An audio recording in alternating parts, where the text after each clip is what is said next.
안녕하세요. 대한민국의 알찬 방산 소식을 빠르고 정확하게 전달해드리는 한국필승TV입니다. 최근 한화 에어로스페이스가 인도와의 K9 자주포 백문 추가 공급을 확정지었습니다. 2017년 인도와 처음 K9 자주포 백문을 계약한 데 이어 8년 만에 성과를 올린 것입니다. 2017년 당시 인도는 파키스탄, 중국과의 국경 분쟁 심화로 한화의 K9 백문 약 7,700억 원치를 도입하였습니다. 2021년 추가 200문을 구매하려고 했으나 현지 사정으로 인해 출고 시기가 다소 늦어졌으며 최근 다시금 거래가 성사된 것입니다. 그런데 이로 인해 중국과 인도의 최근 관계 변화가 사실 유의미하지 않았다는 결론이 내려집니다. 지난해 하반기 로이터 통신은 지난달 브릭스 정상회의를 앞두고 인도와 중국이 국경지대 경비병 배치 협정을 체결하였다는 사실을 알렸습니다. 인도와 중국 간의 원한 관계는 굉장히 오래되었습니다. 인도와 중국은 1962년 국경 문제로 전쟁까지 치렀지만 국경선을 확정하지 못해 3,488km에 달하는 실질 통제선을 사이에 두고 크고 작은 충돌을 이어왔습니다. 최근에는 그 갈등이 더욱 심해졌습니다. 히말라야 고원지대인 라다크에선 2020년 양국 군인 간 일명 몽둥이 충돌이 잇따라 발생하며 군인 수십 명이 사망했고 이후에도 산발적인 충돌이 이어졌습니다.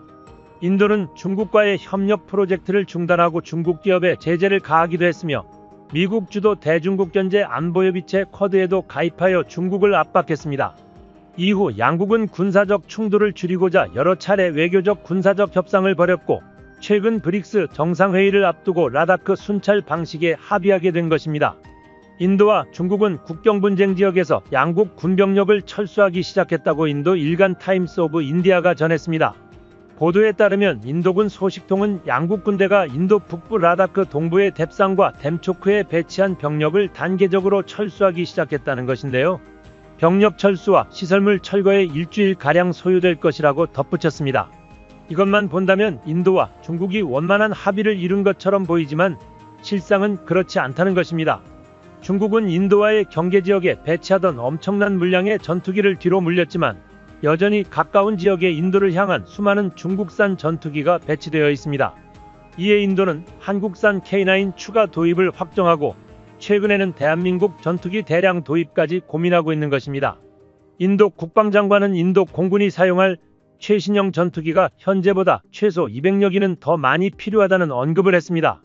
구체적인 발표 내용을 보면 미국이를 대체할 총 200여 대의 최신형 전투기가 인도 공군에게 추가적으로 필요하며 KF-21 전투기 수준으로 지상공격과 공중공격이 가능한 4.5세대급 다목적 전투기에 관해 언급했습니다. 인도 국방장관의 발언으로 미루어 볼 때 한국산 KF-21 전투기는 가장 적합한 최신형 전투기 구매 사양의 모든 조건에 충족됩니다. 그렇기 때문에 인도 공군의 최신형 전투기 수주 경쟁에서 한국산 전투기가 매우 유력한 후보로 급상승하게 되었습니다. 인도 공군은 기존에 보유한 프랑스산 라팔 전투기 30여 기가 있었지만 이로는 부족하다는 생각에 새로운 차세대 전투기를 간절히 원하고 있습니다. 인도 국방장관은 언급한 최신형 전투기 요건은 대한민국 KF-21 전투기와 일치했습니다. 또한 인도 공군 참모총장은 인도 최대 일간지와의 인터뷰를 통해 국산 전투기는 외국산 전투기보다 떨어지는 성능과 신뢰성을 따라잡을 수 있어야 한다며 아무리 인도에서 만든 무기라도 적의 위협에 대항하지 못한다면 무기로서 가치가 없다는 발언을 하였습니다.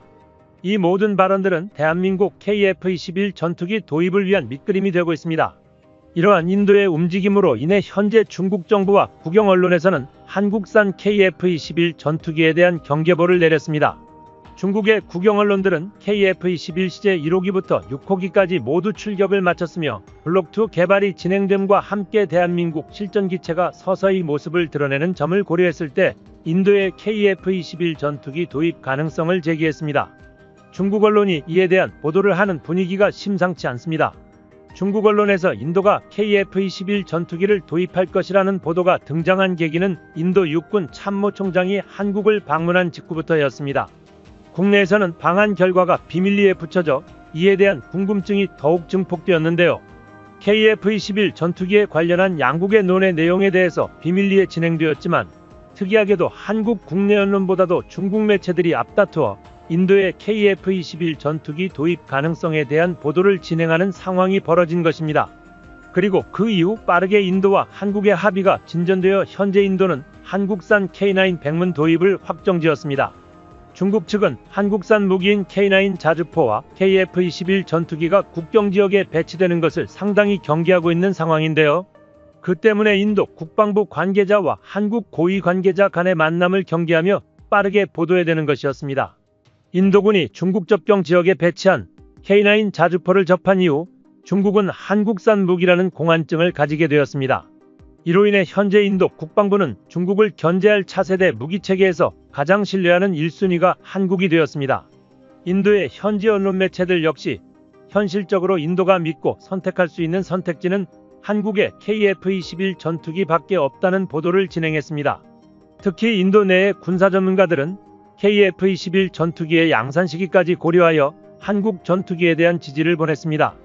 이러한 언론 보도를 바탕으로 인도군은 한국산 전투기 도입을 적극 검토하고 있다는 소식이 들렸습니다. 인도의 최신 전투기 도입 사업은 잠깐 중단되었었는데요.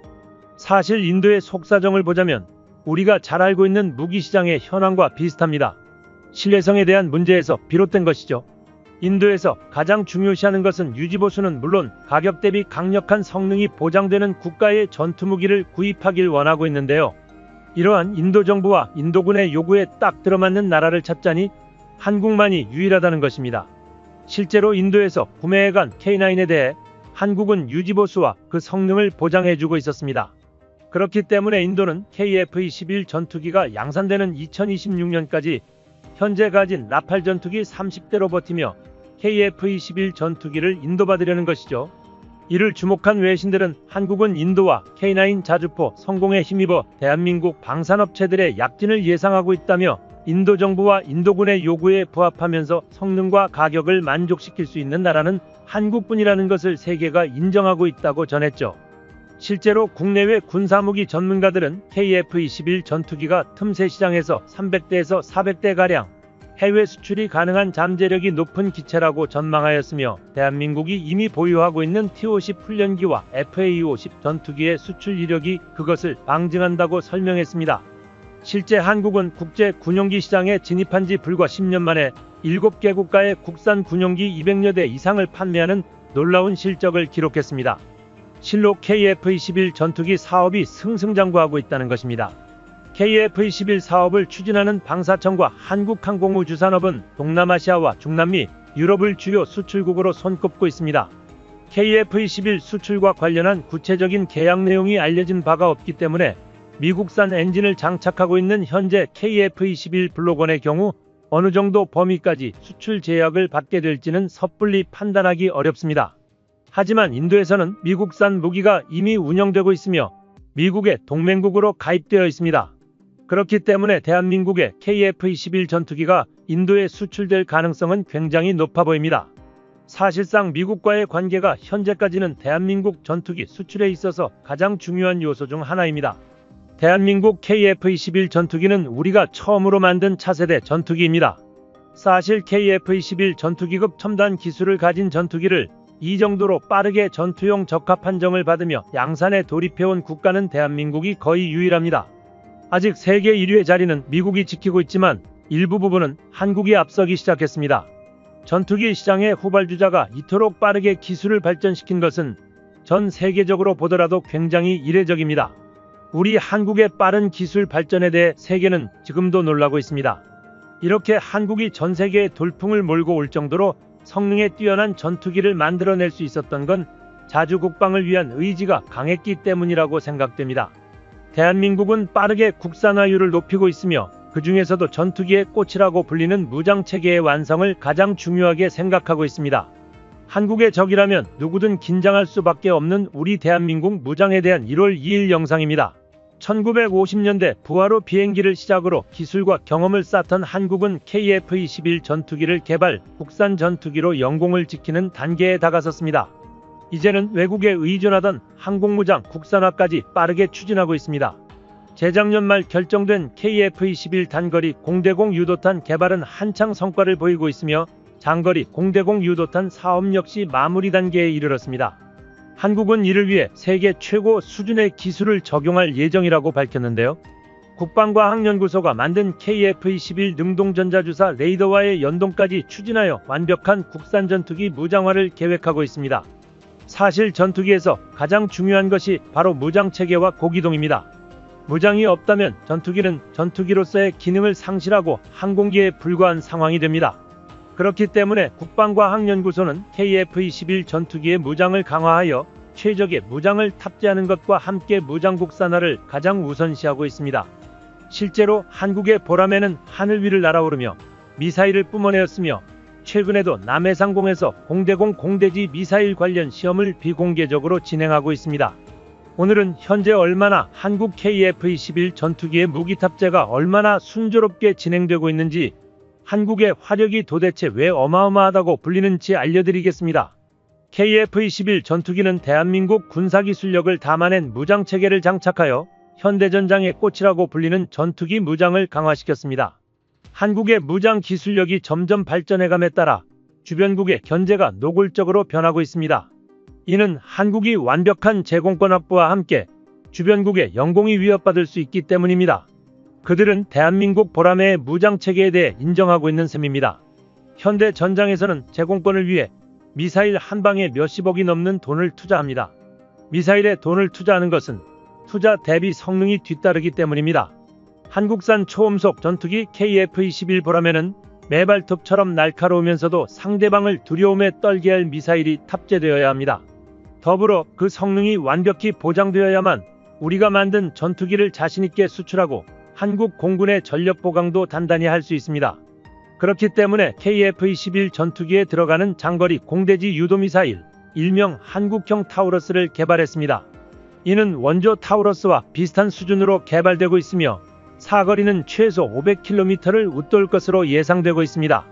이는 한국 대전 상공에서 출격한 KF-21 전투기가 즉시 북한 평양을 향해 정밀 타격을 할 수 있는 공대지 공격 능력을 갖추게 되었다는 뜻인데요. 대한민국이 국내 기술로 개발하는 첫 공중발사 유도탄의 타우러스라는 별명이 붙은 이유는 단순히 외관이 타우러스와 비슷하기 때문은 아닙니다. MBDA는 일찍부터 대한민국의 공중발사 유도 폭탄 기술이 이미 완숙했음을 알아차리고 공동 개발에 대한 제의를 해왔습니다. 하지만 대한민국의 입장에서는 이미 기술력을 확보한 상태이기 때문에 독일과 공동 개발에 나설 필요 없이 독자 개발을 선택하였습니다. 독일의 KEPD-352 무기체계의 별명은 벙커버스터, 즉 미사일을 피하기 위해 땅속에 만든 벙커까지 폭파하는 미사일이라는 것인데요. 공중 3000km 위에서 중력 가속도를 이용해 파괴력을 극대화시켜 지상으로 타격해 6m 두께의 철근 콘크리트를 관통한 후 속에서부터 폭발이 일어나는 것입니다.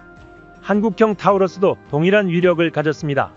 그런데 이제 세계 최고 수준의 벙커버스터 미사일을 대한민국이 직접 독자 개발해내기 시작했습니다. 이는 기술적 난이도가 굉장히 높기 때문에 세계 각국에서는 한국이 개발한 미사일에 주목하며 경악했습니다. 최근 대한민국 국군의 미사일을 연구하는 국방과학연구소에서 의미심장한 발언을 해서 화제가 되었습니다. 바로 KF-21 전투기에 탑재하는 미사일은 차세대 국산 미사일로 사거리가 1000km를 넘어가더라도 미사일이 알아서 표적을 향해 날아가기 때문에 조종사는 미사일에 대해 잊고 있더라도 알아서 표적을 명중해 타격하는 최첨단 전자장비를 포함한 미사일의 폭장력과 엔진 추력 등 아무리 미사일 내부의 성능이 업그레이드되어도 한국의 최첨단 기술력으로 성능 대비 무게를 획기적으로 줄이는 소형화 단계의 전혀 무리가 없다고 판단했으며 이로 인해 폭자격과 사거리를 늘리는 과정까지 빠르게 성공시키는 것이 가능해졌습니다. 이와 같이 대한민국 공군은 중국의 주요 대도시들을 순식간에 타격해 폭파시키는 것마저 가능한 초점거리의 미사일을 KF-21 보라매 전투기에 장착할 수 있게 된 것입니다. 대한민국의 무궁한 자주국방을 위한 KF-21 전투기 성능 개량의 가장 효과적인 방법은 바로 경쟁기체를 압도할 성능의 강력한 국산 미사일을 KF-21 전투기에 직접 장착하여 무장체계를 극대화하는 것입니다. 한국 공군은 처음부터 단계적 업그레이드 방식으로 KF-21 전투기에 탑재할 차세대 무장체계인 최첨단 천룡미사일을 개발하겠다고 계획하였으며 천룡미사일 개발 후 드디어 그 모습을 전 세계에 공개하였는데요.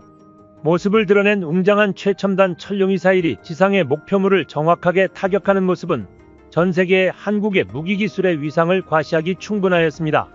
국방과학연구소는 SLB 미사일과 초음속 대한미사일에 이어서 소문이 무성했던 KF-21 전투기 천룡미사일의 실체를 공개한 것이며, 대한민국도 이제는 세계 전투기용 공대지 미사일 보유국에 합류했다는 당당하고 자랑스러운 선포를 마쳤습니다. 특히 한국의 영원한 주적인 중국의 주요 행정건물과 발전소, 군사기지 공항 및 항구 등의 주요 건축물을 무너뜨리고 폭파시키는 데 천룡미사일의 역할은 굉장히 치명적으로 작용할 수 있었습니다. 천룡미사일은 미사일의 전체적인 형상에 국산 스텔스 기술을 적용시켜 레이더의 탐지 면적을 획기적으로 줄이게 되고, 지대공 순항 미사일의 가장 핵심적인 사항인 적어도 순항 방식을 한국 고유의 기술로 적용하여 단 한 발의 미사일로 적군의 방공망을 순식간에 무력화시켜버릴 수 있다고 국방과학연구소는 발표했는데요. 이 소식을 들은 중국 시진핑 정부는 불편한 기색을 드러내었고, 중국의 공영방송인 환구15 역시 대한민국의 KF-21 전투기와 함께 미사일에 대한 보도를 진행했습니다. 중국의 제-20 전투기는 얼마 전 또 추락사고가 이어지면서 대한민국의 천룡미사일을 KF-21 전투기에 장착한다는 이 발표는 중국에게 있어서 굉장히 부담스럽게 느껴질 것이며 경악하는 모습까지 보였습니다. 이렇게 우리의 적국까지 떨게 만드는 유용을 뽐내는 천룡미사일의 사거리는 800km 이상이 1차적 목표이며, 고성능 순항미사일 모터를 탑재하여 미사일의 출력을 높여 마하 7 이상의 속력을 달성하는 데에 완벽히 성공했습니다. 대한민국의 무장체계 개발과 KF-21 전투기 개발은 현재 세계에도 큰 영향을 미치고 있습니다. 특히 우크라이나 전쟁으로 인해 전 세계 방산시장이 호황을 맞은 지금 시기적으로도 딱 맞게 개발되는 대한민국의 KF-21 전투기는 세계 각국의 안보 불안의 대책이 되고 있습니다. 그 이유 중 하나가 바로 무장 성능입니다. 지금 세계 각국에서는 긴장과 안보 위협에 대응하여 국방 예산을 재편성하며 사실상 모든 나라가 국방 역량에 막대한 투자를 하고 국방비 지출을 크게 늘렸습니다. 향후 10년 동안 전 세계 국방 예산은 한화 약 2,900조 원 이상으로 증가할 것으로 추정되며, 당분간 세계 2차 대전 이후 최대의 방산 호황이 지속될 것이라는 분석이 나오고 있죠. 하지만 모든 나라가 무기 수출 혜택을 받는 것은 아닌데요. 무기 체계를 수출한다는 것은 국제적 영향력을 수출하는 것과 같은 말입니다. 그렇기 때문에 신속한 납기와 합리적인 무기 가격, 그리고 가장 중요한 무기 성능을 갖춘 나라만이 역대급 방산시장에서 원활하게 수출을 진행할 수 있습니다. 과거부터 무기 판매는 판매국에게 엄청난 이익과 경제 호황을 불러왔는데요. 현재 뛰어난 성능과 합리적인 가격의 무기체계, 빠른 납기 능력, 완벽한 후속 지원까지 갖춘 것이 바로 대한민국인 것입니다. 특히 이번에 개발하는 KF-21 전투기는 세계 탑급 수준의 무장체계를 갖추고 있기 때문에 세계 각국에서는 한국의 무장체계에 대한 열망이 강합니다. 그런데 한국이 이러한 무장체계를 갖추기 위해 그간 걸어온 길은 가시밭길이었습니다. 수많은 난관이 있었는데 그 중에서도 반대파의 성화가 엄청났습니다. 전체 개발에 들어가는 예산 비용과 시간을 생각한다면 단기적으로는 전투기와 무장을 세트로 수입하는 것이 훨씬 가성비가 좋아 보였기 때문입니다. 하지만 자주국방을 포기하는 그 순간 자국 개발 의지 자체를 스스로 꺾어버리는 것은 물론이고, 정치, 경제적으로도 영원히 미국이나 군사강대국에게 끌려다닐 수밖에 없게 됩니다. 실제로 KF-21 전투기는 미사일과 관련하여 미국에게 한 차례 갑질을 겪었던 전적이 있습니다. 대한민국 KF-21 전투기에 우리가 독자적으로 개발해낸 A사 레이더와 항공전자 장비를 탑재하겠다고 선언하자 설계 과정에서부터 사전협의가 되었던 암남 중거리 공대공 미사일 제공 약속을 일방적으로 철회하겠다고 통보한 것인데요. 이에 대한 미국의 핑계는 아직 개발이 완전히 이루어지지도 않은 KF-21 전투기에 자국의 뛰어난 미사일 탑재를 할 수 없다는 것이었지만, 미국의 진심은 뻔했습니다. KF-21 전투기 개발이 국제 방산시장에 미치는 영향력이 점점 커져가는 이 순간, 미국은 현재까지 공중전력 대부분을 자신들에게 의지하고 있던 대한민국이 자신들의 영향력에서 벗어나려 하자 비겁하게 갑질을 하며 경고장을 띄운 것인데요. 물론 미국에서는 초반에 KF-21 프로젝트가 실패하거나 KF-21 전투기를 개발하더라도 적어도 10년에서 20년 동안은 대한민국 방산시장을 좌지우지할 수 있을 것이라고 예상했습니다. 하지만 대한민국에 미친 성장세로 인해 그 예상은 산산조각 나버렸습니다. 미국이 우리 한국의 최대 동맹국이라는 사실은 변함없지만 기술 강국으로서 갑질은 하루 이틀 일이 아니었습니다. 결국 처음 KF-21 전투기에 탑재된 미사일은 미국 것이 아닌 영국산 미사일이 되었습니다. 최대 속도 마하사 최대 사거리는 300km에 달하는 미티어는 현재 공대공 미사일 중에서도 최강으로 평가받는 미사일입니다.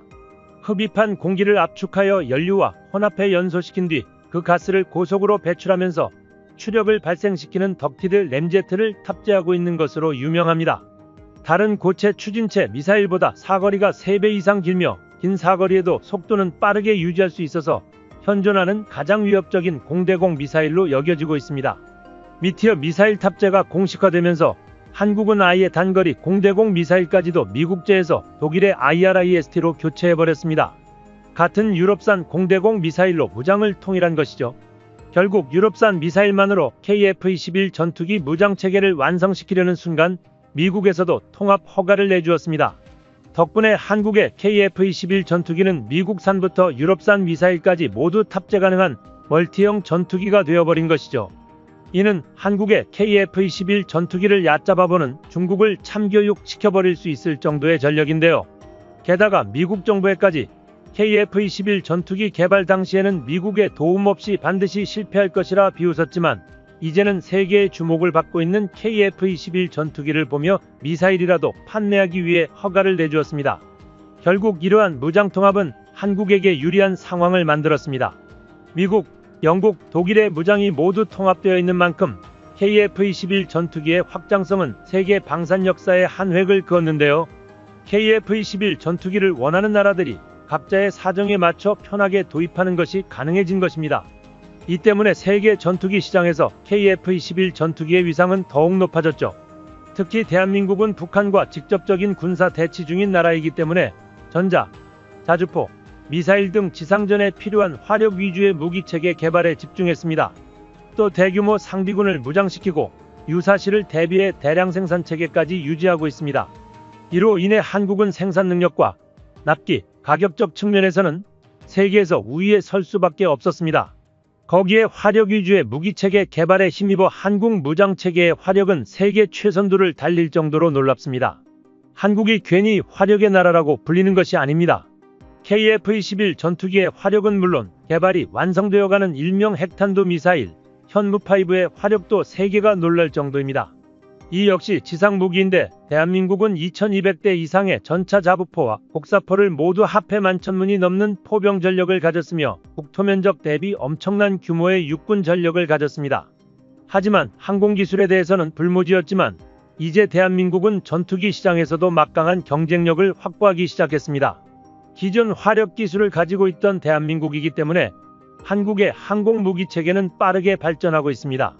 그렇기 때문에 KF-21 전투기는 FA-50 전투기와 함께 단숨에 세계 방산시장의 트렌드가 되어버린 것입니다. 무기 개발에 있어서 해외 수출 역시 중요한 요소인데요. 대한민국은 준수한 성능은 물론이고 경제성 및 빠른 배송 일정으로 인해 해외 다양한 고객들의 관심을 끌고 있습니다. 단적인 예로 폴란드의 경우 대한민국과 수출 계약을 체결한 지 1년도 되지 않아 FA-50 전투기를 인도받았습니다. 미국이 폴란드에게 F-16 전투기를 2030년이 되어서야 인도할 수 있다는 조건을 내세운 걸 보면 한국의 전투기 납품 속도는 미친듯이 빠른 수준입니다. 기체의 성능 신뢰성과 빠른 납기를 모두 만족할 수 있는 나라는 오직 대한민국이 유일합니다. 그렇기 때문에 KF-21 전투기 역시 이제 막 생산이 시작되었는데도 불구하고 수출에 대한 문의가 쏟아져 오고 있습니다. 이에 대한 대응은 이미 철저합니다. 대한민국의 체계적인 생산 공정과 공급망 관리는 이미 확립되어 있으며 이로 인해 항공기 제조 및 조립 단계가 상당 부분 간소화되었습니다. 효율을 중시하는 대한민국은 빠르게 납기하는 능력을 가지고 있습니다. 더불어 화력의 나라 대한민국은 빠르게 KF-21 전투기 무장 능력을 개발해가고 있습니다. 효율을 중시하는 대한민국은 가장 먼저 국방과학연구소와 LIGNX1이 힘을 합쳐 KGGB를 만들었습니다. 이는 대한민국 공군이 다수 보유하고 있는 500파운드 무유도 항공폭탄을 저렴한 비용으로 유도 무기로 개조하기 위해 개발된 것입니다. 쉽게 말하자면 적은 비용으로 공대지 정밀 타격 능력의 수준을 강화시킨 것입니다. 이와 같은 효율적인 무기 개량과 개발은 해외 외신의 찬사를 이끌어냈습니다. 대한민국의 미사일 개발은 여전히 빠르게 진행되고 있으며 군사항공 부분의 수출도 원활하게 이루어질 것 같습니다. 대한민국은 경이로운 속도로 무장체계를 개발하며 세계를 경악시키고 있습니다. 최근 전투기 시장의 추세는 다양한 항공무장을 즉각 운용할 수 있는 능력을 중시합니다. 사용 가능한 항공무장 옵션이 많다면 우리 군에게도 유용한 것은 물론 잠재 고객의 관심까지 얻을 수 있을 것입니다. 한국은 외산 항공무장 계약을 이어가는 한편 한국산 무장체계 개발에 성과를 보이고 있는 상황입니다. 이대로 우리 한국이 스스로의 저력을 세계에 뽐내며 우리 국방력까지 단단히 해나가야 할 것 같습니다. 한국필승TV 시청해주셔서 감사합니다. 좋아요, 구독, 알림 설정 해두시면 언제나 신속하고 정확한 국방 소식 전달해드리겠습니다. 구독자 여러분 좋은 하루 보내세요.